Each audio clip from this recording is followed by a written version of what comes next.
Prêt pour un nouvel épisode? Alors, juste avant, je vous invite à aller faire un tour sur devenirtriathlète.com/commande. Vous pourrez retrouver notre livre qui est déjà en précommande et qui sortira officiellement le 24 novembre. Sous la direction d'Olivier, à 7 mains, on s'est mis autour d'une table pour vous proposer le meilleur pour savoir comment devenir triathlète, comment progresser en triathlon et enfin comment performer en triathlon. Je vous laisse écouter nos échanges avec un superbe invité et je vous donne rendez-vous à la fin de cet épisode pour quelques derniers conseils. Allez, c'est parti pour devenir triathlète. Salut les sportifs, c'est Armano et vous êtes sur un nouvel épisode du podcast Devenir triathlète. Aujourd'hui, c'est lundi et le lundi, normalement, c'est Kylian, mais on chamboule un petit peu tout, on change un petit peu les règles. Alors, laissez-moi vous présenter à nouveau mon compère de podcast, Olivier de Scooter, le fondateur de la marque Oana. Salut Olivier. Salut Armano, bonjour à toutes et à tous. Effectivement, c'est un épisode un petit peu particulier. À la fin de cette semaine, ça fera 1 an qu'on aura lancé le podcast Devenir triathlète, qui s'appelait d'ailleurs à la base Oana Triathlon. Ça a pas duré longtemps, mais pendant quelques mois, et puis on a changé de nom. Mais donc effectivement, c'est la fin de notre première saison. Alors, on va justement revenir sur cette première saison. On va faire une petite rétrospective. Première saison qui va pas véritablement être marquée par une pause parce que finalement, on a décidé de ne pas rompre la chaîne et de continuer à diffuser des épisodes sans même faire une pause d'une semaine. Par contre, la grosse nouveauté, c'est qu'on va changer de format. Je pense qu'il y en a beaucoup qui nous ont rejoints après coup, donc pas forcément au début. Donc si on regarde la courbe de croissance des écoutes, on fait que de la croissance là depuis 1 an, quoi. C'est vraiment chaque mois on a de plus en plus d'écoutes, donc ça c'est assez génial.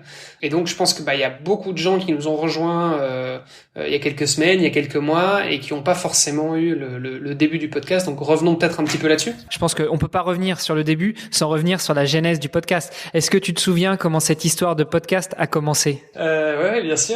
Écoute, ça a commencé un petit peu, j'ai envie de dire à la limite sur un coup de tête. On s'est rencontrés, Hermano et moi, à Luxembourg parce que j'étais de passage, j'avais un rendez-vous dans le coin. Et donc voilà, on a pris un café. Je lui ai parlé moi de mon projet Oana, qui est la marque de textile que j'ai développé pour le triathlon. Et Hermano lui me parlait surtout de son défi Agrippa qui aura lieu là bientôt en 2022. Pour lequel il est en train de s'entraîner et il cherchait des sponsors, etc. Et donc voilà, c'est comme ça qu'on a fait connaissance gentiment. Et puis quelques semaines après, on est resté en contact et Hermano me propose de lancer un podcast. Hermano adore lancer des podcasts, il a plein de podcasts.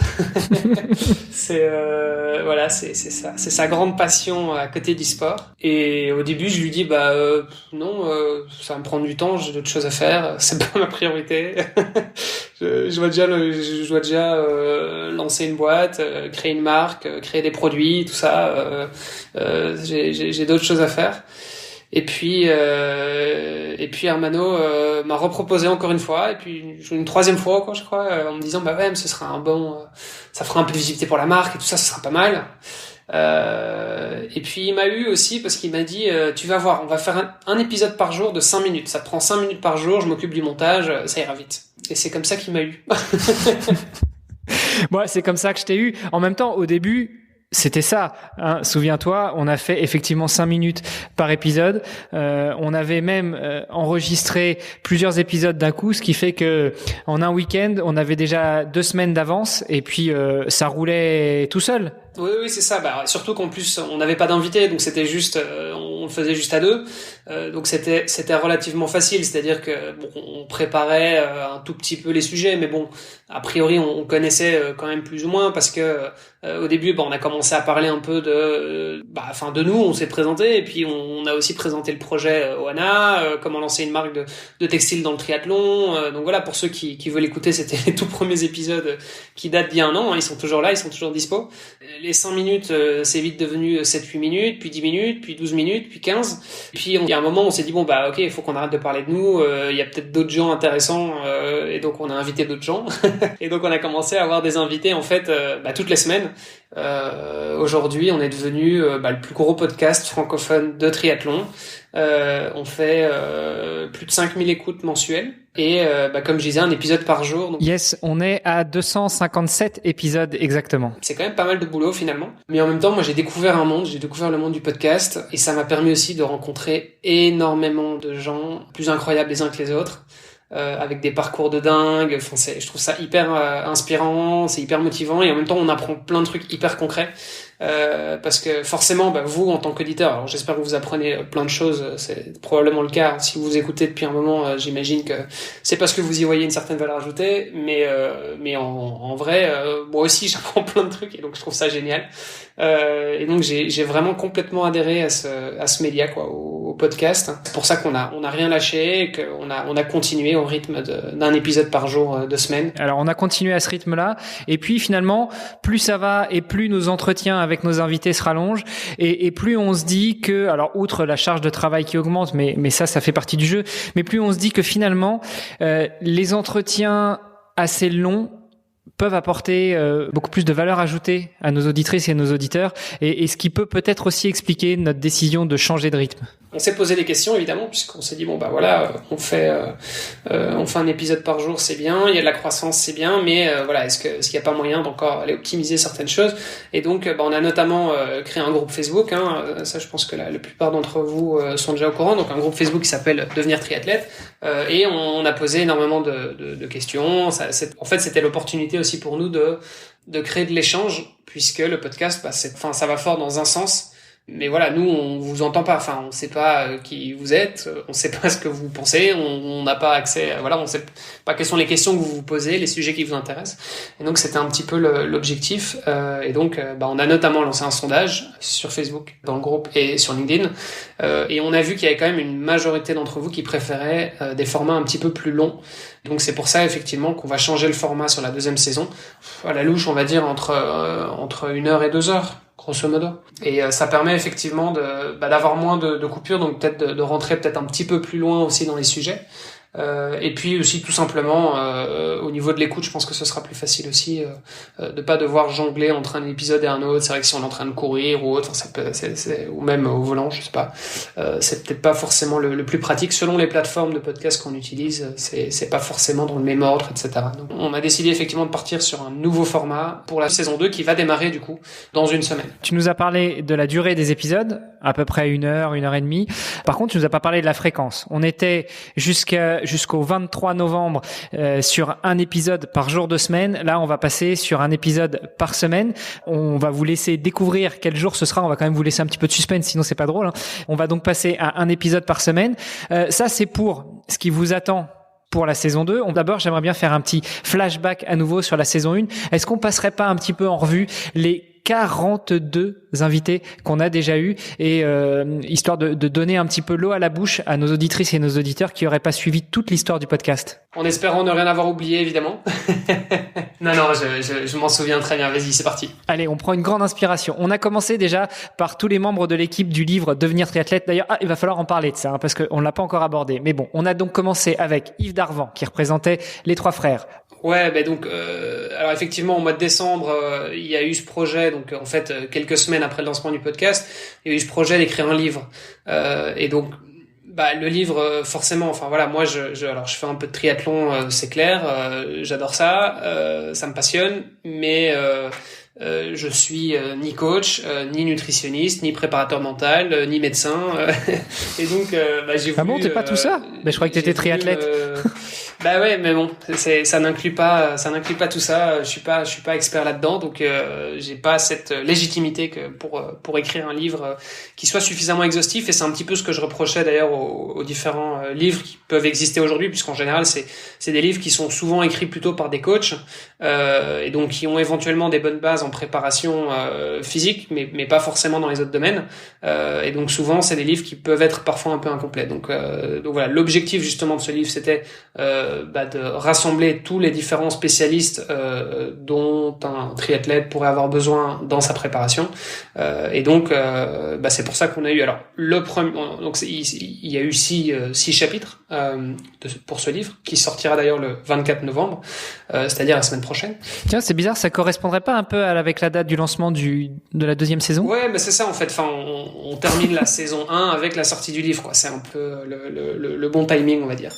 Donc il y a 6 chapitres avec à chaque fois un sujet différent. Le premier chapitre, c'est le matériel, c'est Hermano qui l'a écrit. Et ce qu'il faut peut-être dire aussi, Hermano, je sais que tu l'as rappelé une ou deux occasions, mais Hermano, je le disais, il fait beaucoup de podcasts, il anime beaucoup de podcasts, dont le podcast de Nakan avec Greg qui a aussi un blog qui s'appelle Nakan, qui est quand même une grosse référence dans tout ce qui est matériel et équipement connecté notamment. Et donc ce podcast et ce blog sont vachement connus. Donc je pense que Hermano est quand même bien placé, d'autant plus qu'il a aussi quand même 20 ans d'expérience dans le triathlon.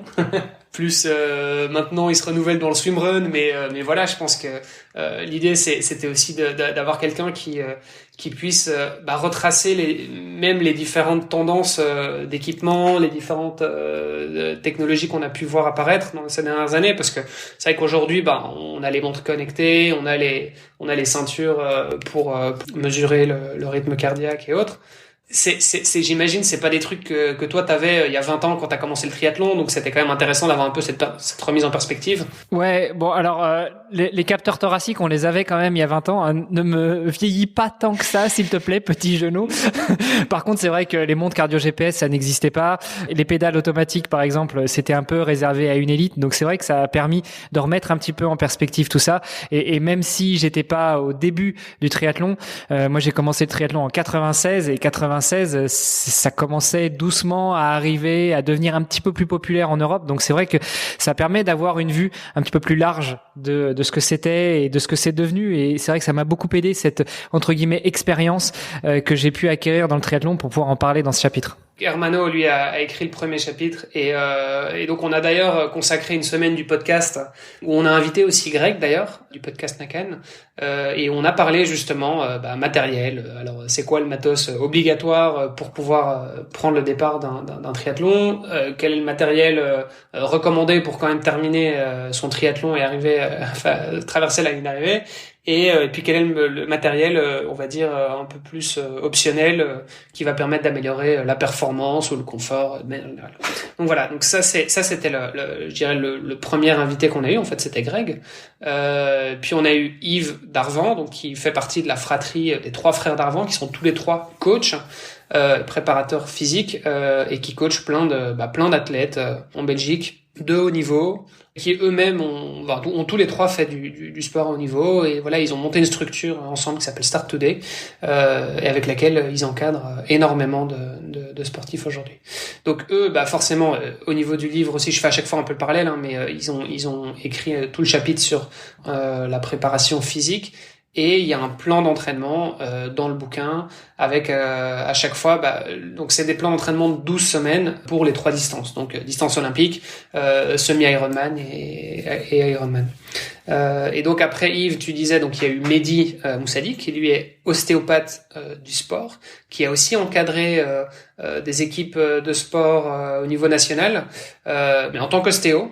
Et donc ce qui est super intéressant, c'est que c'est un ostéo qui est extrêmement pédagogue et je trouve, qui vulgarise très très bien la médecine, tout simplement. Et donc c'était assez naturel pour moi de lui proposer de venir en parler sur le podcast, et puis de rejoindre aussi ce projet du livre.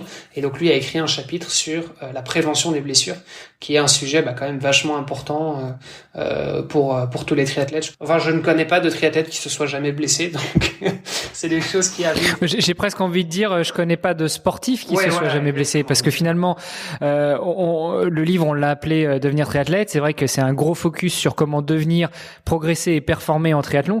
Ça peut aussi être utilisé et utilisable par n'importe quel sportif, parce qu'on n'aborde pas des sujets qui sont que spécifiques au triathlon. Ouais. Un coureur ou un cycliste retrouvera plein de choses hyper intéressantes aussi là-dedans. Ensuite, on a reçu Valentin Lacroix, qui est nutritionniste. Il est aussi formateur à la clinique du coureur, pour ceux qui connaissent. Et il a écrit donc le chapitre sur la nutrition, sans grande surprise. Et il est aussi chef cuisinier. Il est aussi, exactement. Donc en fait, il est nutritionniste, et en plus de ça, il cuisine lui-même. Donc ce qui lui a valu, par exemple, d'être le nutritionniste de l'équipe de France de cyclisme sur route et sur piste. Et donc il les a accompagnés, par exemple, aux Jeux Olympiques. Là, cette année à Tokyo. Et donc c'est hyper intéressant parce qu'il il travaille vraiment à un très haut niveau, hein. Il travaille au sein de l'INSEP en France, pour ceux qui connaissent. Et c'est lui, par exemple, qui avait préparé le petit déjeuner de Alaphilippe le jour où il a gagné le championnat du monde. Pour la première fois et pour la deuxième aussi d'ailleurs, je pense. Excusez du peu. Mais donc voilà, et d'ailleurs dans le livre il donne la recette du petit déjeuner de Alaphilippe le jour où il a gagné le championnat du monde. Donc voilà, si vous voulez le champion du monde, vous savez ce que vous devez faire. Hyper pédagogue aussi, enfin il est très bon là-dedans. Il vulgarise très bien et alors il explique des concepts qui sont des concepts scientifiques quand même qui sont pas forcément très accessibles pour tout le monde, hein. C'est vrai que si on n'a pas une bonne base, on n'a pas fait des études scientifiques, ça nous parle pas forcément. Mais il arrive justement à très bien vulgariser ça, il schématise ça, je trouve très très bien. Donc voilà, c'est hyper intéressant. Moi j'ai appris énormément de trucs sur la nutrition aussi. Donc clairement, je recommande aussi les épisodes avec Valentin, qu'on a réinvité d'ailleurs. Je crois que c'est la seule personne qui est venue 2 fois sur le podcast, parce qu'il est revenu encore nous parler des préparations juste avant les JO cet été au mois de juillet. Et alors après Valentin, donc notre nutritionniste, on a eu Jean Collinet qui lui est préparateur mental et qui coach plusieurs triathlètes et notamment Claire Michel qui est aussi une des grandes triathlètes féminines, puisqu'elle a fait 2 JO. On va revenir aussi, parce que c'est vrai qu'on l'a invité par la suite d'ailleurs sur le podcast. C'est un peu comme ça que ça se fait aussi, hein, le podcast. C'est un invité qui recommande un autre, et puis voilà. Et voilà. Et pour terminer du coup le sujet du livre, moi j'ai écrit le dernier chapitre qui concernait justement l'organisation et la gestion du temps, puisque être triathlète c'est souvent s'entraîner 10, 15, 20 heures par semaine, en tout cas pour la longue distance, et il faut pouvoir les caser dans la semaine, parce qu'en général on a la plupart des triathlètes c'est des triathlètes amateurs, donc ils ont un boulot à côté de ça, ils ont souvent une vie de famille, des études, et donc il faut jongler un petit peu avec tout ça. Et donc l'organisation et la gestion du temps, ça a toujours été un peu mon dada, puisque je viens aussi du conseil en management, du monde de l'entreprise, et c'est vrai que c'est des sujets qui sont très présents aussi dans ce monde-là. Donc voilà, donc j'ai fait un petit peu le lien entre tout ça. On termine la parenthèse du livre et donc des premiers invités, puis on va peut-être passer sur les suivants. À ce rythme-là, on risque d'y passer pas mal de temps. Ce que je te propose, c'est que j'annonce les invités, tu nous dis ce que tu en as retenu en quelques mots, et puis on passe à l'invité suivant. Ça te va ? Ouais, très bien, faisons ça, ouais. Alors, juste après avoir reçu Jean, on a reçu Francky Batelier. Yes, vice-champion du monde de cross triathlon. Ça, c'était l'opportunité de parler cross triathlon, Xterra. Voilà, c'est vrai que souvent le triathlon, on a l'habitude de voir ça sur route, mais en fait, ça existe aussi en cross. Là, on avait quelqu'un de hyper intéressant justement pour venir parler de ça, pour venir présenter un petit peu la discipline. Et alors, il s'est renouvelé dans le bike fitting, donc les études posturales. Et donc, on a parlé aussi un petit peu d'études posturales avec lui. C'était assez intéressant. Alors, après Francky, on a parlé dodo avec Lucille Maffre. Super intéressant aussi. Recommandation du coup de Valentin Lacroix, parce qu'elle travaille aussi à l'INSEP. Alors, Lucille, c'est une spécialiste du sommeil. Et bon, je vais le dire probablement pour chaque invité, mais c'était hyper intéressant. Lucille, en fait, elle analyse les cycles de sommeil chez les sportifs, et donc, en gros, le sujet, c'est comment optimiser les phases de récupération, sachant que des sportifs de haut niveau, parfois ils ont une compétition, aux États-Unis, et puis la semaine d'après en Asie, ils doivent gérer le décalage horaire, et en même temps ils doivent être au top de leur forme physique, et donc comment faire ça. Et donc elle est vraiment en labo avec les athlètes et tout, et elle va vraiment aller voir au niveau des différents cycles, des phases de sommeil et tout ça. Donc comment est-ce qu'on peut optimiser, et c'est hyper intéressant. Il y a plein de choses à dire, et ça m'étonnerait pas qu'on la réinvite un moment ou l'autre, parce que c'est un sujet qui est hyper vaste et qui est super intéressant. Et Lucille, qui a d'ailleurs été aussi reçue par Kylian Tanguy sur ses épisodes au format long. Après Lucille, t'en as parlé tout à l'heure, sur recommandation de Jean, on a reçu Claire Michel, qui est a été classée 12e mondiale en début d'année. Elle a fait les JO à Rio, elle a fait les JO à Tokyo, et elle nous parle du coup de son parcours. C'est quelqu'un qui vient qui a commencé d'abord la natation, puis qui a évolué sur la course à pied, d'athlète, puis qui petit à petit s'est retrouvé sur le triathlon limite un peu par hasard et en fait qui a performé et puis qui s'est retrouvé au JO déjà 2 fois pour l'instant. Alors après Claire, on a reçu quelqu'un d'assez atypique qu'on n'irait pas forcément imaginer dans le triathlon puisque c'est plutôt un adepte des sports mécaniques. Je pense à Édouard Boulanger qui n'est autre, s'il vous plaît, mesdames, messieurs, que le copilote de Stéphane Peter Hansel. Édouard, c'est quand même un triathlète, même si on le connaît peut-être plus pour sa victoire du Dakar. Donc effectivement sport automobile. Mais à côté de ça, il fait aussi pas mal de triathlon depuis pas mal d'années. Et en tant que triathlète amateur, mais il performe quand même pas mal. Il fait des beaux résultats et c'était intéressant aussi de voir d'avoir la perspective d'un triathlète amateur qui en fait du triathlon en tant que, pour lui c'est un peu sa préparation, c'est sa PPG quoi. Ouais, c'est son entraînement croisé. Dakar, mais c'est ça, c'est pour garder la forme quoi. Donc il y a des gens pour garder la forme, ils font un footing le dimanche et il y en a d'autres, ils font du triathlon pour garder la forme et être au top dans d'autres disciplines. Et là en l'occurrence c'est sport automobile. Bon et d'ailleurs un petit coucou à Edouard parce que je sais que tu nous écoutes et 2 que tu as acheté notre livre en précommande. Donc j'espère qu'il va te plaire autant à toi qu'il nous a plu à nous à l'écrire. Et puis on attend avec impatience ton retour pour nous dire ce qu'il en est. Après Edouard, on est passé à du plus long, mais pas du plus long en triathlon, même s'il a fait un petit passage par le triathlon. Je pense à Olivier Van Helpt. C'est un bon ami à moi, avec qui on a été faire quelques petites aventures, notamment alpines. Il est passé par le triathlon, mais c'est surtout un gros adepte de l'ultracyclisme, donc c'était l'occasion aussi d'introduire le sujet. On y est d'ailleurs revenu quelques fois. On a eu quelques invités qui viennent de ce monde-là. Moi, j'avoue que c'est un monde qui m'intrigue énormément et qui m'attire beaucoup. Et donc j'ai commencé à me tester sur des baby distances, on va dire, pour l'instant, mais c'est vrai que j'aimerais bien pouvoir évoluer aussi un petit peu là-dedans. Et donc je trouve ça passionnant de pouvoir parler avec des gens qui ont franchi le pas. Et Olivier Van Helpt qui organise d'ailleurs un challenge en Belgique qui s'appelle la conquête des Ardennes. Mais c'est un peu plus de 400 km à faire et avec un dénivelé pas possible. Après Olivier, on quitte le vélo. On revient un petit peu sur terre. On a reçu Bertrand Soulier. On a parlé course à pied et minimalisme avec Bertrand, qui a la patate et qui a l'habitude de parler dans un micro puisqu'il a aussi lui-même son podcast, Kilomètre 42. Il y en a peut-être certains d'entre vous qui le connaissent. Et c'était intéressant parce qu'on a effectivement introduit la notion de minimalisme pendant ces épisodes-là. En gros, c'est porter des chaussures qui se rapprochent le plus du pied nu, qui évitent en fait de dénaturer, on va dire, les mouvements du pied, le contact du pied avec le sol. Pour celles et ceux qui ne suivent pas Bertrand, mais qui se posent la question, il aborde un peu plus le sujet évidemment dans son podcast. Depuis qu'on l'a reçu, il s'est mis à la course en sandales, donc c'est encore plus minimaliste, et même à la course pieds nus. Et puis, vu qu'on parlait un petit peu d'ultra-distance tout à l'heure, il va bientôt lancer un nouveau podcast qui s'appelle Kilomètre 350, où il va parler, pour les adeptes du gravelman, de la distance 350. Tout ça nous a donné faim. Et pour se ravitailler, on n'a rien trouvé de mieux que d'inviter Evan Rouard. Jeune entrepreneur belge qui fait des barres pour le vélo, qui sont très pratiques à ouvrir et surtout qui ont des emballages compostables et avec des ingrédients 100% naturels. Donc c'est vrai que je trouvais ça hyper cool comme initiative. Aujourd'hui, il y a, alors on achète des barres un petit peu partout, mais souvent c'est très industriel. Et puis c'est des emballages plastiques qui finissent à la poubelle si tout va bien. Je trouvais que l'initiative était super cool et c'était une manière aussi de le mettre un petit peu en avant et puis de comprendre aussi en fait c'est quoi entreprendre dans le sport. Parce que je pense que c'est quand même un sujet qui est intéressant. Je pense qu'il y a quelques entrepreneurs aussi qui nous écoutent, donc c'est toujours intéressant d'avoir ces petits retours d'expérience. Et d'ailleurs, Evan, qu'on a recroisé lors de la Race Across Belgium, ouais, où tu as gagné la version d'ouverture, pour ainsi dire, la 350 km, et qui est passé aussi au micro. Donc, si vous voulez réentendre Evan, on a fait un épisode spécial Race Across Belgium où j'ai diffusé toutes les interviews qu'on avait fait sur place.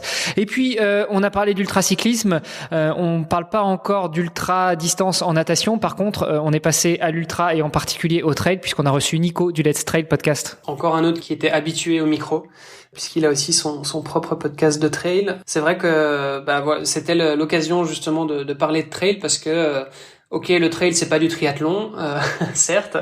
Ceci dit, dans le cross triathlon, bah il y a du trail, et en plus de ça, il y a quand même énormément de triathlètes qui font du trail, justement, dans les périodes un peu plus hivernales, quand il fait froid, il y a de la boue, on a tendance à faire de plus en plus de trail.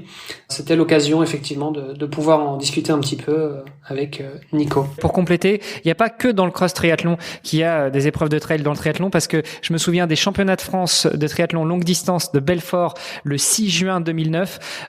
Belfort, pour celles et ceux qui ne le connaissent pas, c'est un triathlon qui est assez sympa. La natation se passe dans un lac super agréable. La partie vélo est assez vallonnée, et par contre, en fait, la partie course à pied, c'est un peu plus que la moitié de bitume, et le reste, c'est véritablement du trail. Moi, je me souviens qu'à l'époque, j'avais plutôt l'habitude de courir avec des chaussures avec pas mal d'amortis, et quand pour cette course-là, j'avais pris des chaussures un peu plus fines, j'avais vite souffert au niveau de mes petits petons sur la distance 30 km.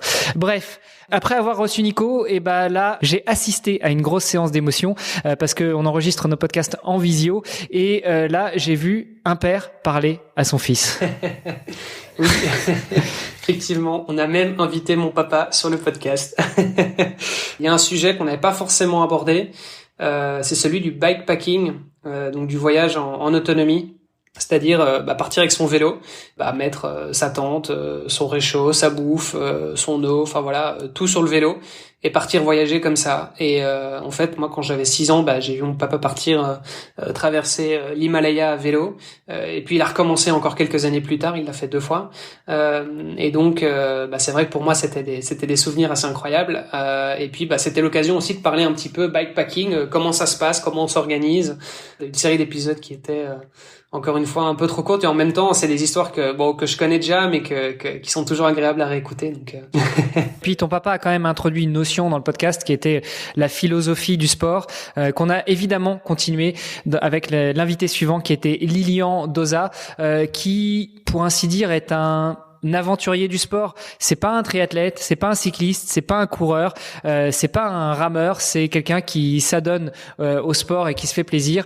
Qu'est-ce que tu en as retenu, toi, de l'épisode avec Lilian Dosa? Si je me souviens bien, il se définissait comme micro-aventurier, ou en tout cas il parlait de micro-aventure, donc il était parti d'un challenge qui s'était mis, où je crois qu'il faisait une micro-aventure par mois. Et la micro-aventure, ça pouvait être aller dormir, dans les champs, à 5 km de la maison, avec sa tante, quoi.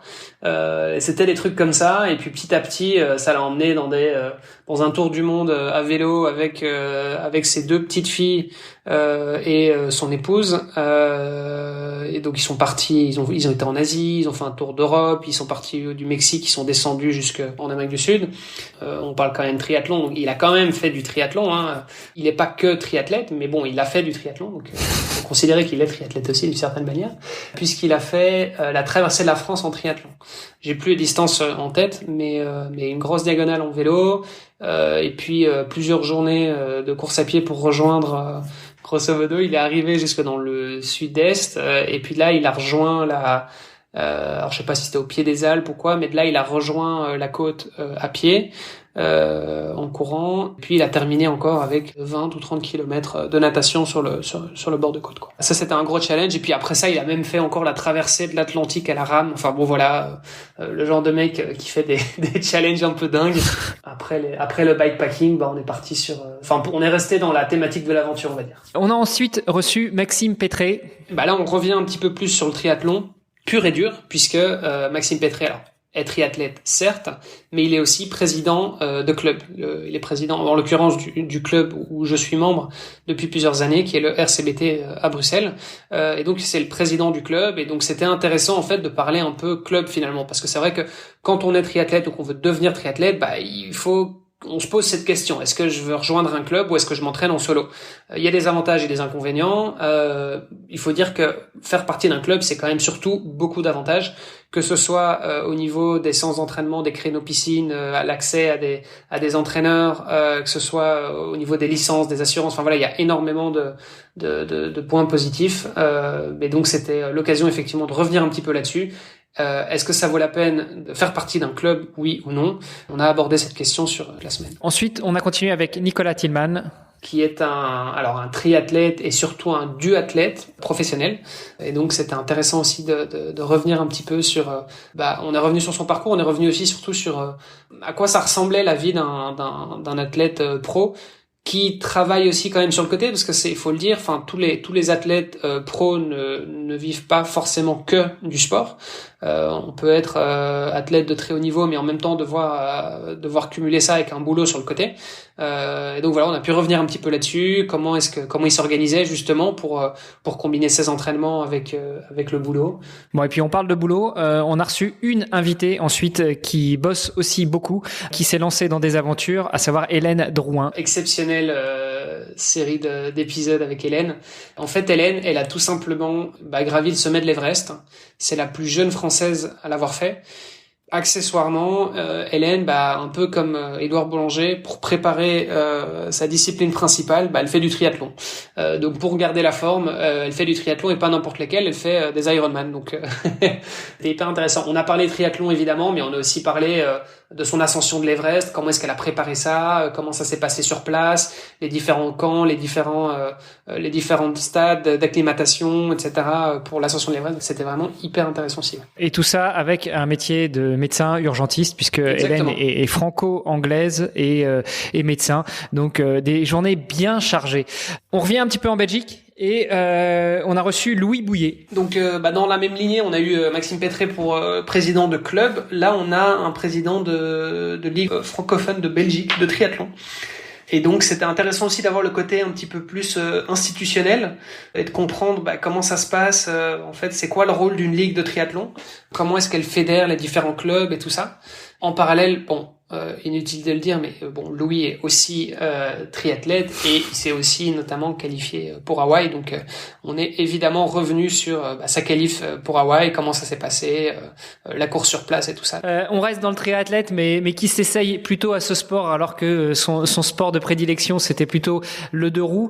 Et puis qui s'est lancé, on va repartir un petit peu sur la partie alimentation pour ainsi dire, dans un breuvage qui permet non seulement de profiter des copains et des bons moments, et surtout de récupérer. On a reçu Laurens Doureux. Laurens Dour, c'est un nom flamand, un cycliste à la base qui s'est lancé aussi sur le triathlon et qui est entrepreneur. Donc tout comme Evan, là c'est un peu dans la série des entrepreneurs dans le sport. Lui, il a lancé une bière de récupération qui s'appelle Thrive, THRIVE.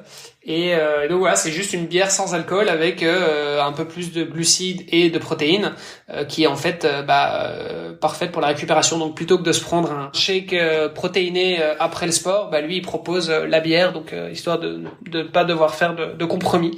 On est revenu là-dessus et sur comment est-ce qu'on lance un business là-dedans et puis en quoi est-ce que c'est intéressant du coup pour des triathlètes, des athlètes même, enfin des sportifs de manière générale, mais et dans quel sens est-ce que sa bière pouvait justement se substituer à la boisson un peu habituelle qu'on connaît. Petit clin d'œil aussi à Laurens parce que tu as parlé tout à l'heure de mon défi Agrippa. Laurens m'a promis de me soutenir gentiment un petit peu sur mon défi en me proposant une bière par jour pendant mon défi. Donc chaque excellent. soir, quand je serai seul, j'aurai ma petite bière. Alors, il va falloir comment on va jouer le coup au niveau logistique parce que je m'apprête à pousser. C'est ça. Je sais pas ça si va c'est être un compliqué. cadeau ça. On verra peut-être pendant la préparation et à la fin du défi. Après Laurens, attention, mesdames, messieurs, tenez-vous bien, au bord du bassin, on a reçu un athlète qui a participé 2 fois aux Jeux Olympiques, mais cette fois-ci, pas en triathlon, non, en natation. Et il nous a même parlé de ses temps sur la distance Ironman en natation. C'est impressionnant, ça décoiffe. Il s'agit de David Holderbach. Tu vois, je les devine grâce à tes intros maintenant. Tu dois même plus les mentionner. Effectivement, donc David, qui a un parcours super impressionnant. Il a évolué au sein du groupe Renault, au niveau professionnel. Il a une carrière professionnelle quand même d'assez haut niveau. Et en parallèle de ça, donc quand il était jeune, il a fait donc 2 fois les Jeux Olympiques et il s'est aussi qualifié pour Hawaï par la suite. Il faisait, alors il nous l'avait dit, je sais plus si c'était 47 ou 48 minutes pour la natation sur Ironman, mais donc ouais, il envoie du lourd, très gros nageur et puis il lui a suffi il y avait plus qu'à apprendre à bien rouler et bien courir et puis c'est ce qui lui a permis de se qualifier à Hawaï. Donc on est revenu là-dessus, on est revenu sur plein de choses, sur ces deux Jeux Olympiques. On est revenu sur ses débuts dans le triathlon, sa qualif à Hawaï et sa course à Hawaï. On est revenu sur son parcours pro aussi. Et puis voilà. Et puis comment jongler tout ça. Surtout qu'il a été amené à vivre en tant qu'expat un peu partout dans le monde. Il a vécu au Japon, il a vécu au Brésil, en Belgique, en France. Enfin voilà, il a une vie assez passionnante et donc voilà, on est revenu un petit peu là-dessus. Donc pour ceux qui l'auraient pas entendu, ça vaut la peine de les réécouter. Ouais, et puis tout à l'heure tu parlais de recos. David nous a fait quelques recos assez sympas qu'on va découvrir après au fil des quelques invités qui nous restent à nommer. Tout à l'heure je te disais que pour mon défi Agrippa, j'allais pousser une poussette dans laquelle j'allais mettre tout mon matériel, un petit peu à l'image de celle que l'on a reçue qui fait un tour du monde en courant. On a reçu Marie Léotet, alias l'outil runner. Dans la série des défis les plus fous, je sais pas lequel est le plus fou, mais celui-là en tout cas il est dingue. Donc l'outil, elle fait le tour du monde en courant, tout simplement. Voilà. Donc elle a commencé par l'Europe. Alors au moment où on a enregistré, je crois qu'elle avait déjà couru 15 000 kilomètres. Elle avait fait l'Europe. Là, alors à l'heure où on parle, je pense qu'elle est en train de clôturer les États-Unis. Elle a fait la traversée des États-Unis, donc d'ouest en est exactement. Et elle pousse une petite poussette, une grosse poussette même, avec des grosses roues un peu cross. Et elle a toutes ses affaires là-dedans, donc elle est en autonomie complète. Et elle fait à peu près un marathon par jour, grosso modo. C'est ça, exactement. C'est dingue. Et alors elle fait ça aussi dans l'optique de lever des fonds pour une ONG. Donc n'hésitez pas à aller lui filer un petit coup de main, un petit coup de pouce. Je crois que ça lui fera très plaisir. Vous lui dites que vous venez de notre part, elle sera contente. Encore plus. Il faudra d'ailleurs qu'elle revienne dans la saison 2 pour nous parler un petit peu, de faire une petite rétrospective une fois qu'elle aura terminé son tour du monde. On a parlé d'ultracyclisme tout à l'heure, notamment avec Olivier Van Helpt. Là, on a reçu Monsieur Ultracyclisme en Belgique, à savoir Michel Musso. Avec qui j'ai eu le plaisir de co-organiser un petit peu la Race Across Belgium, puisque on a fait un partenariat donc via la marque ONA pour la toute première édition, donc la toute première course d'ultracyclisme en Belgique, et avec qui d'ailleurs on lance la Gravel Cup, qui sera une nouvelle série de courses de gravel. On a parlé un petit peu de la Race Across Belgium, bien sûr, mais on a aussi surtout parlé de lui et de son passé d'athlète de haut niveau, puisque Michel a gagné, donc il a remporté plusieurs records du monde. Il y a eu les 24 heures sur piste et les 48 heures home trainer, c'est ça. Plusieurs titres, dont les 48 heures home trainer. Enfin, faut s'imaginer un peu le truc, quoi. Déjà, moi, sur mes 2 heures d'home trainer, je râle un peu, mais voilà, le mec a quand même fait 48 heures d'home trainer et il a gagné le record du monde. Et ça, c'était il y a 30 ans. Donc Zwift n'existait pas. Les home trainers, ça faisait un boucan de dingue. Et puis, on posait pas de tablette ni rien. À la limite, on avait un Walkman avec de magnifiques mousses orange sur les oreilles, mais c'était pas la technologie qu'on a aujourd'hui. Exactement. Et donc, il nous raconte, même en termes d'équipement, en termes de matériel, comment ça se passait. Enfin voilà, qu'est-ce qu'il avait sur le vélo. Et c'est assez dingue parce que c'était vraiment les tout débuts, quoi. C'était si on parle des courses d'ultracyclisme, alors il y a la Race Across America qui existe depuis les années 82, je crois, je pense. Enfin, mais c'était la toute première, je pense. Enfin, voilà, il y a eu quelques brevets aussi auparavant. Il y avait les Paris-Brest-Paris, des trucs comme ça, mais c'était vraiment très très rare. Et aujourd'hui, à peine, c'est en train de se démocratiser et ça commence à devenir, je vais pas dire mainstream parce que c'est quand même des efforts de dingue, mais il commence à y avoir, de plus en plus de gens qui connaissent ces disciplines, qui s'essayent sur la discipline. J'en fais partie d'ailleurs. J'en suis qu'à mes débuts, à mes balbutiements. Mais voilà, Michel, il était là il y a 30 ans, quoi. Il était là il y a 30 ans et il était au taquet et donc il revient un petit peu là-dessus. Alors après Michel, excusez du peu, mesdames, messieurs, s'il vous plaît, tous les invités et toutes les invitées sont juste exceptionnels. Mais celui-là, quand on parle de triathlon, jamais dans ma vie précédente, dans mes 40 premières années, je n'aurais cru croiser, serrer la main et échanger avec un champion du monde à Hawaï. Donc on revient un petit peu sur le triathlon, puisqu'on a été rencontrer Frédéric Van Lierde, champion du monde Ironman en 2013. Alors, inutile de dire qu'on est revenu sur son parcours, qui était dingue. En fait, quel est le parcours d'un gars qui a gagné les championnats du monde sur Ironman, quoi. Donc qui en 2013 était considéré comme le meilleur triathlète Ironman. C'est une vie dédiée au triathlon. Puis Frédéric justement a pris sa retraite il y a maintenant plus d'1 an. Il organise notamment la course de Menon. On allait sur place pour faire un épisode hors série d'ailleurs, qui était par ailleurs les championnats de Belgique. Donc ça, c'était ce mois d'août. Et l'épisode est sorti il y a quelques semaines. Il se reconvertit un petit peu, toujours dans le sport évidemment, avec le triathlon. Donc il est toujours très actif et il met à disposition son expérience dans le triathlon, que ce soit pour organiser de l'événementiel ou pour créer un petit peu de la connaissance, ou en tout cas du média autour du triathlon. Et il a aussi d'ailleurs gentiment accepté d'écrire la préface de notre livre qui sort semaine prochaine. J'en ai parlé un petit peu dans une vidéo que j'ai diffusée sur les réseaux où justement je fais un peu de unboxing au moment où on a reçu, nous les co-auteurs, notre version du livre, et je disais quand même que pour moi, quand un champion du monde Ironman préface un livre où tu as collaboré, je trouve que c'est quand même un gage du sérieux et de la qualité de l'ouvrage que l'on a coécrit, et puis de toute la passion qu'on a pu y mettre. En toute objectivité, les mecs qui survendent pas du tout leur bouquin. Non, mais effectivement, c'est vrai que c'est un honneur d'avoir quelqu'un comme Fred qui participe d'une certaine manière. Ça nous fait extrêmement plaisir. On est très touchés d'avoir eu, on peut le dire, ce petit gage de qualité de sa part. Et puis, on en a quelques-uns plus dans le bouquin. On a des témoignages d'athlètes. Certains sont des athlètes amateurs anonymes et d'autres sont des athlètes un peu plus connus. Donc on a cité Claire Michel aussi tout à l'heure qui a aussi fait un gros témoignage.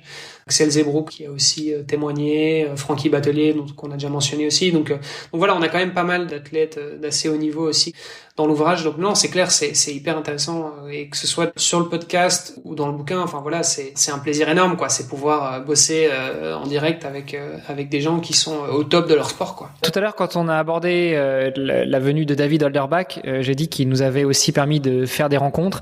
David, il envoie du lourd, il nage vite et fort, et puis il nous a mis en relation avec une autre personne qui est assez active dans le milieu de la natation. Je voulais parler de Stéphane Leca. Pour rester effectivement dans la lignée des grands nageurs, c'est vrai qu'on a parlé trail et ultra trail, on a parlé vélo et ultra cyclisme, mais on n'avait pas encore parlé d'ultra natation, si on peut appeler ça comme ça, en tout cas l'open water, donc la nage en eau libre, où les distances sont tout de suite beaucoup plus longues qu'en piscine. Stéphane Leca, encore aujourd'hui, il a plusieurs records. Ouais, notamment la traversée du lac Saint-Jean qui fait 35 km, je crois, et voilà, son record tient toujours depuis le début des années 2000. Ce qui est quand même assez ouf. Et puis il a fait aussi d'autres traversées, alors je sais plus quelles étaient les plus longues, mais il y avait des trucs de 50, 60 km, ouais. Enfin des trucs un peu dingues quoi. Enfin en tout cas pour moi qui suis un nageur très médiocre, ça me paraît juste dingue quoi. Puis après avoir passé un petit peu de temps dans l'eau, parce qu'avec Stéphane on est quand même revenu sur lui, sur son histoire, sur son passé, sur son poste actuel de directeur du développement de la natation en eau libre en France. Tout à fait. Et à l'heure actuelle d'ailleurs, il encadre, mais il encadre 3 jeunes athlètes. 3 jeunes nageurs qui font la traversée du lac Titicaca, qui est le plus haut lac du monde. Je crois que c'est 120 km. Un des nageurs qui est amputé. C'est un projet assez dingue. Donc voilà, il est toujours hyper actif dans le domaine. Il était au JO aussi, bien sûr. Il accompagnait toute l'équipe de France.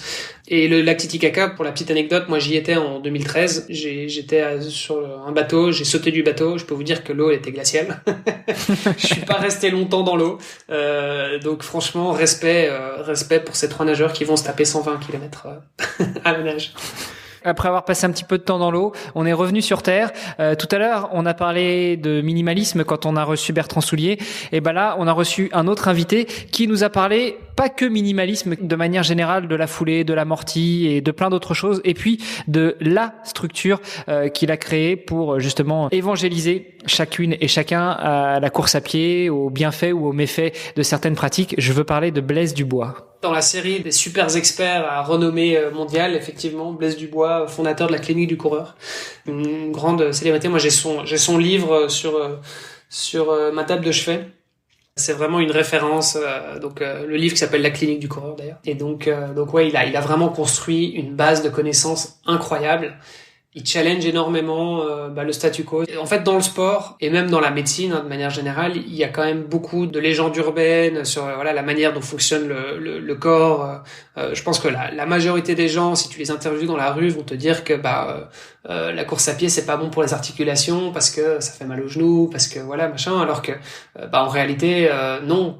Pas forcément. Enfin, tu regardes les études, c'est pas vrai. C'est juste, il faut y aller progressivement. Et il faut peut-être essayer des chaussures plus minimalistes, etc. Donc voilà, il faut retravailler la foulée. Enfin voilà, il y a plein de choses qu'on peut changer, mais au final, et c'est un livre d'ailleurs un autre livre aussi qu'on avait mentionné, Born to Run, né pour courir, qui illustre très bien ces propos. C'est que l'être humain est né pour courir, c'est-à-dire que notre corps est fait pour courir. On est d'ailleurs la seule espèce animale à être aussi endurante. Il n'y a aucun autre animal dans le monde qui est aussi endurant que l'homme. Je dis l'homme avec un grand H. Même pas le chameau, le loup. Enfin voilà, on pourrait croire qu'ils peuvent faire des plus longues distances, mais c'est pas vrai en fait. À partir du moment où on court, l'homme est capable de courir pendant des centaines de kilomètres, ce qui n'est pas le cas des autres animaux. Et donc voilà, bref, c'est un petit peu la thèse initiale. Et donc c'est super intéressant parce qu'en fait c'est vraiment une autre perspective de la course à pied et de la santé de manière générale, quoi. Bon, alors après avoir largement parlé du sujet justement de la course à pied et puis de la foulée avec Blaise Dubois, on est revenu à une voix féminine, à une pratiquante du triathlon, tout en reparlant nutrition et plus spécifiquement micronutrition avec Sandra Zeffer. Pour le coup, on peut le dire qu'il y a la banane. D'ailleurs, je pense que sur la photo de l'épisode, on la voit avec une grande banane devant le visage. Donc c'est le cas de le dire, c'est quelqu'un qui a énormément d'énergie. C'est un truc qu'on retrouve quand même souvent chez les triathlètes, un peu hyperactifs, qui sont obligés de faire 3 sports parce que sinon ils tiennent pas en place. Il y en a beaucoup qui se retrouvent, mais c'est vrai que Sandra, pour le coup, elle était vraiment une vraie pile électrique. Alors d'un côté, elle est coach, et en plus de ça, elle s'est formée en micronutrition, et donc elle nous a parlé un petit peu de sa pratique. Finalement, on n'a pas eu tellement de coachs que ça dans les invités, donc c'était intéressant. Et puis aussi, qui plus est une femme, parce que c'est vrai. Et en plus, est une maman de 3 enfants, donc elle a pas trop le temps de s'arrêter. Exactement, donc il nous raconte un petit peu c'est quoi de bosser en tant qu'indépendante avec 3 enfants, de faire du triathlon, etc. On est remonté sur le vélo puisque on a continué sur l'ultracyclisme en recevant Xavier Massard. J'avais dit qu'on allait avoir plusieurs invités dans l'ultracyclisme. Xavier, c'est un ami à moi que je connais du vélo. On a roulé ensemble un petit peu et qui depuis quelques années il consacre sa vie. Donc il est devenu ultracycliste professionnel, enfin puisqu'il vit de ça. Même si voilà, il allie ça parfois avec d'autres choses là pour complémenter un peu les sources de revenus, mais je veux dire, c'est son activité principale, quoi. Je veux dire, c'est le truc numéro 1 dans sa vie, c'est le vélo et c'est surtout l'ultracyclisme, quoi. Donc alors il a fait la Transamerica, il a fait la TCR, donc la transcontinentale qui traverse toute l'Europe. Je sais pas combien de biking man, mais au moins 4 ou 5 facilement. Enfin voilà, il a enchaîné, il a fait énormément de courses d'ultra et il fait partie effectivement des quelques grands ultracyclistes qui sont au taquet, qui sont là sur toutes les courses, etc. Donc voilà, c'est assez impressionnant ce qu'il fait, et donc on est revenu un petit peu là-dessus. Et puis bon, Xavier qui est aussi passé évidemment par le triathlon, donc on est revenu un petit peu brièvement là-dessus, mais on s'est surtout beaucoup attardé sur l'ultracyclisme. Après l'ultracyclisme, on est revenu au triathlon puisqu'on a échangé avec Antoine Méchin. Le triathlon pur et dur, puisqu'Antoine est triathlète professionnel français, qui a fait des très très belles performances. Champion du monde dans sa catégorie d'âge Ironman 2017, vice-champion du monde en 2018 sur le 70.3 ou 70.3, première place à l'Ironman de Oman 70.3, champion de France des clubs de D1 de duathlon 2020, première place au French Mile 2018. Enfin bref, un palmarès assez impressionnant, et donc voilà, on est revenu un petit peu sur le moment où il a découvert le triathlon jusqu'à aujourd'hui, où est-ce qu'il en est, ses objectifs et tout ça. Et en fait, ça a ouvert un petit peu le pas vers toute une série de triathlètes professionnels. C'est vrai qu'on a eu pas mal de triathlètes pros dans les semaines qui ont suivi. Alors avant d'attaquer justement la série des triathlètes pros, on est revenu un petit peu plus spécifiquement sur les parties du vélo avec quelqu'un qui lui aussi s'est essayé au triathlon après avoir été mettre un peu le pied dans l'eau, pour ainsi dire, puisqu'on a reçu Marc Picrit. Qui est triathlète, mais qui est surtout un grand passionné de vélo et qui est un ingénieur un peu geek sur les bords, qui aime vraiment bien comprendre le pourquoi du comment ça fonctionne, l'aéro, les études posturales, le carbone, comment est-ce qu'on répare des cadres en carbone, etc. Donc voilà, c'est un peu ce qu'il fait aujourd'hui. Il y consacre sa vie aussi. Donc c'en est devenu son métier. Et donc voilà, on a parlé un petit peu plus technique avec Marc. après une première carrière dans la marine marchande belge. Juste après Marc, on a continué sur notre série des triathlètes professionnels puisqu'on a reçu Sam Laidlow. Je pense que c'est un des invités les plus jeunes tout simplement qu'on ait reçu sur le podcast. Et pourtant, Sam a gagné plusieurs courses. Alors son objectif, c'était d'être le plus jeune triathlète à passer sous la barre des 8 heures et être le plus jeune triathlète à Hawaï. Il a 23 ans et en fait, il est sur de la longue distance. En général, c'est vrai que à moins de 25 ans, on est plutôt sur des distances courtes, quoi. On est sur des trucs explosifs, du sprint, la distance olympique. Lui, en fait, il débarque sur des formats Ironman et voilà, et il chamboule tout. Donc ça casse un petit peu les croyances.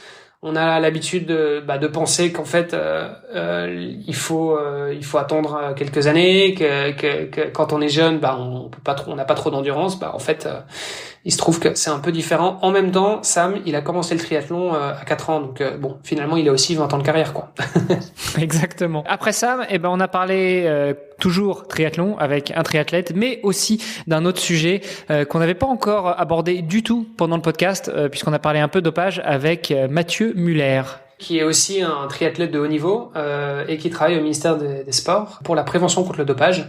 Donc ça nous a permis d'aborder le sujet. Alors même si on est revenu aussi un peu sur son parcours et son palmarès, parce que il est aussi assez costaud à ce niveau-là. On a aussi beaucoup parlé dopage, la question du dopage dans le triathlon et en quoi ça consiste la prévention du dopage. Yes, et Mathieu que vous entendrez aussi sur le podcast de Nakan puisque ça fait plusieurs saisons que on veut parler dopage et donc Mathieu va aussi intervenir dans notre podcast Nakan, le podcast des sportifs connectés. Après Mathieu, on est revenu à une voix beaucoup plus féminine puisqu'on a reçu Jeanne Leher. La série des jeunes triathlètes. Et professionnels. Voilà, et professionnels avec Jeanne qui nous a raconté un petit peu le quotidien d'une jeune triathlète pro. Entre la France et le Portugal où elle s'entraîne et où elle a son petit club d'entraînement. Et donc voilà, on est vraiment rentré dans la peau de la triathlète pro, à quoi ça ressemble, combien d'entraînements par jour, par semaine, comment est-ce qu'on prépare les courses, tout ça. Donc ça a permis de changer un petit peu de décor. Oui, et puis d'ailleurs Jeanne qui s'entraîne dans le même groupe que Claire Michel qu'on a cité au début, qui avait déjà répondu à nos invitations et qui a témoigné dans le livre. Oui. On est remonté sur le vélo avec un néo-triathlète pour ainsi dire, puisque lui, il venait pas du triathlon à la base, il s'est mis au triathlon un peu sur le tard. En fait, il s'est mis au triathlon à la fin de sa carrière de cycliste. Je veux parler de Thomas Navarro. Sa fin de carrière cycliste, en même temps, il était encore jeune. Oui. Parce que oui, c'est vrai que si tu le présentes comme ça, on pourrait s'imaginer le mec qui termine sa carrière à 40 balais et qui monte sur le triathlon, pas du tout. Pareil, triathlète pro, donc voilà, encore un de plus, qui vit du côté de Nice et qui effectivement faisait du cyclisme de haut niveau et puis qui s'est mis au triathlon. Ce qui est assez marrant, c'est qu'il nous racontait que il parvenait pas à terminer sa première longueur de piscine au début. Donc c'est un petit peu comme moi il y a quelques années, sauf que moi je suis pas pro, mais bon, ça c'est une autre histoire. mais donc voilà, pour ceux en tout cas qui ont un peu peur de la natation, qui sont pas très à l'aise, si ça vous rebute, sachez que c'est possible. Il y a des mecs comme Thomas Navarro qui savaient pas trop nager il y a quelques années et puis qui s'y sont mis, et en fait il est passé pro très rapidement. En moins de 1 ou 2 ans, il est passé pro, quoi. Donc c'est pour vous dire que perdez pas espoir, ça peut toujours le faire. Ouais. Et puis on parlait de vélo avec la carrière de Thomas. On est resté dans le vélo, mais cette fois-ci plutôt en mode gravel avec un autre entrepreneur du sport. Je veux parler d'Aurélien Bigot. Dans la série à nouveau entrepreneur dans le sport, effectivement, on a invité Aurélien. Aurélien est français mais vit en Belgique et il a créé une marque de vélo, donc des cadres vélo, route et gravel, même si aujourd'hui le gravel commence à prendre de plus en plus d'ampleur. Et donc c'était assez intéressant de comprendre un petit peu du point de vue de l'équipementier, enfin du fabricant, quoi, de vélo. Comment est-ce qu'on fabrique un vélo, un cadre carbone, comment ça fonctionne, le marché du vélo. Donc voilà, ça nous a permis de parler de tout ça, d'éloigner un petit peu du triathlon, mais voilà, en même temps ça nous a permis de parler gravel un petit peu aussi, vrai que c'est un sujet qu'on n'a pas énormément abordé. Il faudra peut-être qu'on remette ça sur le tapis à l'occasion, puisque c'est une discipline qui prend de plus en plus d'ampleur et qui, tout comme le trail, je pense, attire aussi pas mal de triathlètes. Alors, comme on parle du vélo, là, on a eu le fabricant du vélo. On est revenu aussi un petit peu sur l'histoire d'un mécanicien du vélo. Je veux parler de Ivan Veloso. Parcours assez fou, donc expat, brésilien, mais qui a vécu au Pérou, qui maintenant vit en Belgique, mais qui travaille dans le milieu de l'énergie, qui est triathlète depuis des années, qui a été à Hawaï pour l'Ironman, mais qui s'est aussi qualifié en course Xterra. Donc on est revenu sur son parcours, on est revenu sur la manière dont il gérait un petit peu les entraînements en tant qu'expat. Et ce qui est assez marrant d'ailleurs pour l'anecdote, c'est que il a vécu au Pérou, à Lima, là où moi j'ai vécu aussi, pendant un peu moins longtemps, mais ça reste un petit monde. Et en fait, on a énormément d'amis en commun au Pérou, puisque on était tous les deux triathlètes sur place, pas en même temps évidemment, mais on a assez vite accroché. Et alors en plus de ça, Ivan, c'est aussi quelqu'un qui passionné, donc c'est un ingénieur, il est passionné et de mécanique, de vélo. Dès qu'il y a des petits soucis sur le vélo ou quoi, je sais que j'appelle Ivan et c'est lui qui règle tous les petits soucis un peu mécaniques. Lui, il adore faire ça, il est hyper bien équipé et tout, donc vraiment sa passion, et on a parlé de tout ça. Bon, et puis après Ivan, on a réouvert un livre, alors avec un triathlète. Par contre, faites attention, n'ouvrez pas le livre sur le vélo, même sur le prolongateur, avec les pages, tout ça, ça risque de s'envoler. Enfin bref, on a parlé triathlon et livre, puisqu'on a parlé de philosophie du triathlon et de triathlon de la philosophie, ou de la philosophie du sport, ou du sport de la philosophie. Enfin bref, on a reçu Raphaël Verscher. Et alors ça, je crois que c'est une nouvelle série qu'on a ouverte, entre guillemets, nouvelle catégorie, puisque c'est un triathlète, certes, mais qui est aussi philosophe et prof de philo, et qui a écrit un bouquin qui s'appelle La philosophie du triathlon. Ça nous a permis de nous poser un peu des questions un peu existentielles sur le rôle du sport, le statut social de l'athlète, du triathlète, les valeurs du sport. Enfin voilà, ça nous a permis de revenir sur pas mal d'éléments qui sont hyper intéressantes et en même temps dont on parle pas souvent. C'est vrai que souvent on va parler plutôt technique, on va parler de trucs un peu inspirants, mais voilà, là ça nous a permis d'avoir un débat un peu plus philosophique sur le sport et le triathlon, et puis sur l'histoire aussi du sport et du triathlon. Donc c'est une série d'épisodes qui était un peu différente des autres. Si c'est quelque chose qui attire votre curiosité, tout simplement, vous savez où aller les retrouver. C'était les épisodes avec Raphaël Verscher. Après avoir parlé philosophie, on a refermé les livres. On a pris une petite serviette quand même, et puis surtout un peignoir bien chaud, puisque on s'est mis dans l'eau gelée et on a parlé froid et respiration avec Leonardo Pelagotti. Tu nous fais de ces transitions. Et en plus, t'as vu, c'est que de l'impro. Hein. Oui, je vois ça. Alors, c'est quelqu'un qui a fait un petit peu de triathlon, mais on a surtout parlé de respiration et de froid, de cryothérapie, de méthode Wim Hof. C'est quelque chose qui est assez en vogue en ce moment. Je pense que il y a pas mal de gens qui ont dû en entendre parler. Donc voilà, c'est en gros en quoi est-ce que le froid peut faire du bien à notre organisme, à notre corps, à notre système immunitaire. Et donc, dans quelle mesure est-ce que c'est important d'inclure ça dans notre vie de tous les jours, que ce soit des douches froides, des bains glacés, voilà. Donc c'est plein de choses qui sont intéressantes, et puis c'est plein de petits trucs aussi à appliquer dans sa vie de tous les jours. Et en quoi est-ce que ça peut nous aider en tant que triathlète, mais aussi en tant en tant qu'individu, en tant qu'être humain, tout simplement. Je pense que ça s'applique vraiment pour tout le monde, quoi. Puis encore une fois, comme j'en avais pas assez d'échanger, de discuter avec Leonardo, je l'ai invité à venir dans le podcast de Nakan, où là on s'est beaucoup plus concentré sur la respiration cette fois-ci. Donc je trouve que c'était un épisode qui fait un bon complément avec l'épisode qu'on avait eu sur devenir triathlète, et ça sort très bientôt. Faudra aller l'écouter. Alors après Leonardo, tout à l'heure on parlait des sportifs qui se reconvertissent après une première partie de carrière sportive, et là on a reçu une jeune fille qui était plutôt une adepte du ballon. Je veux parler de Charlène Clavel. Encore une triathlète féminine, donc c'est vrai qu'on essaye quand même d'avoir un maximum de parité, mais c'est pas toujours facile. Faut quand même dire qu'il y a à peu près dans les triathlètes, il y a à peu près 2/3 d'hommes et 1/3 de femmes. C'était une discussion qui était assez particulière, puisque en fait Charlène, elle a eu 2 carrières sportives de niveau. Elle a commencé dans le handball, Et puis elle s'est reconvertie par la suite dans le triathlon. Voilà, elle performe, elle explose tout. Donc ça se passe très bien pour elle. Et en plus de ça, elle poursuit des études de kiné à Vichy. C'était quand même pas mal de voir aussi c'est quoi être sportif de haut niveau et de faire des études sur le côté, quoi. Sachant qu'elle avait déjà un Master 2, c'est encore bien l'exemple de une tête bien faite dans un corps bien fait, parce qu'elle performe dans le sport et puis elle a la tête bien remplie. C'est ça, donc voilà, pas d'excuses. On parle de jeunes femmes qui ont la tête bien remplie, et puis on a continué avec un accent très ensoleillé, très brésilien, puisqu'on a reçu Juliana Antero, qui elle aussi travaille à l'INSEP et connaît notamment Valentin et Lucille, et avec elle on a parlé d'un autre sujet. Je parlais justement des femmes dans le triathlon. Là, c'était vraiment le sujet de la semaine, puisque Juliana, elle se concentre là-dessus, donc elle est chercheuse à l'INSEP. Elle gère notamment un projet qui s'appelle Empower, qui vise à étudier l'impact des menstruations dans les performances sportives des femmes. Il faut savoir que la majorité des études sur la performance sportive sont effectuées sur des sujets masculins.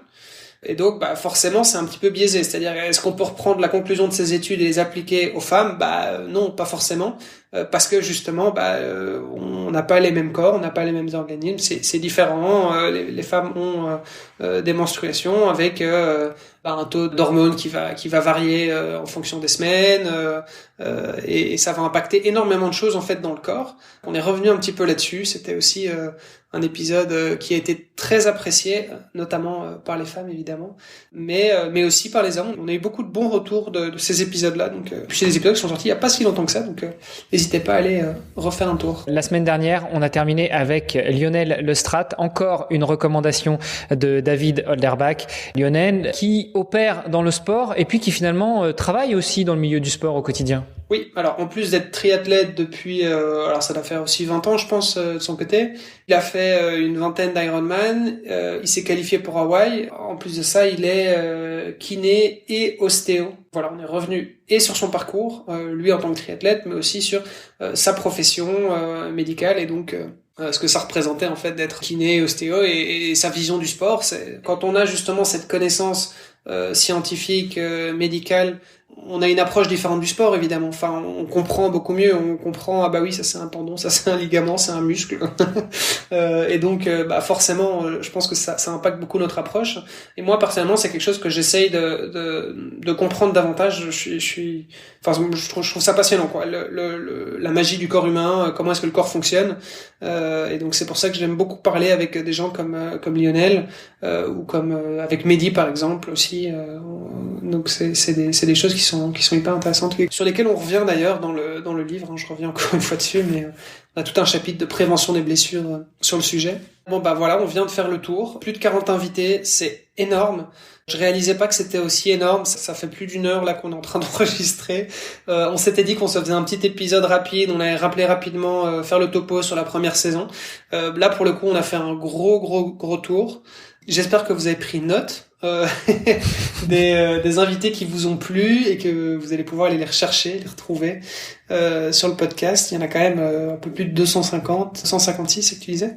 Après il y a moyen de les retrouver aussi sur le site. On a créé un site web il y a pas longtemps. C'est Hermano qui a fait ça d'ailleurs. Youhou, j'ai bien été fouetté par Monsieur de Scooter aussi. Qui s'appelle devenirtriathlète.com et on peut retrouver tous les épisodes sur le site, ça peut être pratique. C'est la dernière semaine de la saison 1, donc avec ce format-là, on va passer sur le nouveau format, donc comme on vous disait, avec un épisode long par semaine. En parallèle, on va aussi commencer à travailler sur le blog. Donc si vous regardez sur le site web, en fait, il y a une partie podcast, livre et blog. Pour l'instant, il y a 2-3 articles, c'est pas grand-chose, mais on en a déjà écrit pas mal. Voilà, il faut qu'on les publie et on va se discipliner un petit peu et on va commencer à écrire un peu plus d'articles de blog parce que je pense que on a eu accès à énormément d'informations. Il y a pas mal de trucs intéressants. Il y a des synthèses à faire, des rapprochements, des comparaisons. Donc voilà, et on aura aussi des blogueurs invités qui vont venir donner un petit coup de main là-dessus. Donc voilà, ça c'est ce à quoi vous pouvez vous attendre pour la saison 2. Et alors, pour tous ceux qui seraient pas encore sur le groupe Facebook, sachez qu'on a créé un groupe Facebook qui s'appelle Devenir Triathlète. et qui vous permet de venir échanger, d'avoir les dernières nouvelles sur le podcast, sur le livre, potentiellement des événements sur lesquels on sera présent, de poser vos questions. Il y a une grosse partie des invités qui sont eux-mêmes sur le groupe, donc ça vous permet aussi d'échanger avec eux, vous pouvez leur poser des questions en direct, ça permet de participer à des sondages, nous dire ce que vous en pensez, est-ce qu'il y a des épisodes qui vous ont marqué, est-ce qu'il y a des épisodes qui vous ont déplu, il y a des trucs que vous n'avez pas du tout aimé, voilà, vous nous le dites, c'est à ça que ça sert, c'est pour que ça aille dans les deux sens, quoi. Rejoignez le groupe Facebook, ça coûte rien, vous ferez partie des auditeurs privilégiés, les plus fidèles, pour avoir toute l'information en premier. Voilà, je pense que c'est à peu près tout. C'est à peu près tout. Je voudrais juste quand même terminer cet épisode. Vous rappeler que le livre Devenir triathlète dont on a longuement parlé est disponible en précommande et encore pendant une semaine, c'est-à-dire jusqu'au 24 novembre. On rajoute un petit cadeau dans le paquet, à savoir que Valentin Lacroix, le nutritionniste qui a contribué à l'écriture de l'ouvrage, il a rajouté un livre de 12 recettes pour pouvoir agrémenter, complémenter notre entraînement et satisfaire nos papilles. Et donc on se retrouve demain. En fait, la dernière semaine, c'est le dernier invité de la saison 1. Donc toujours sur le format de la première saison. Donc ce sera encore 4 épisodes relativement courts, 1 par jour. Et on aura l'occasion d'accueillir un triathlète amateur, mais qui a quand même gagné un Ironman il y a pas si longtemps que ça. Donc voilà, je vous en dis pas plus. Je vous laisse la surprise et on se retrouve demain. À demain. Salut Olivier. Ciao. Merci d'avoir écouté cet épisode. N'oubliez pas de rejoindre notre groupe Facebook pour discuter avec les invités, commenter et poser vos questions. Et Olivier et moi, nous vous répondrons dans un prochain épisode. Salut les sportifs! Qui est assez active dans le milieu de la natation et en particulier de l'eau vive.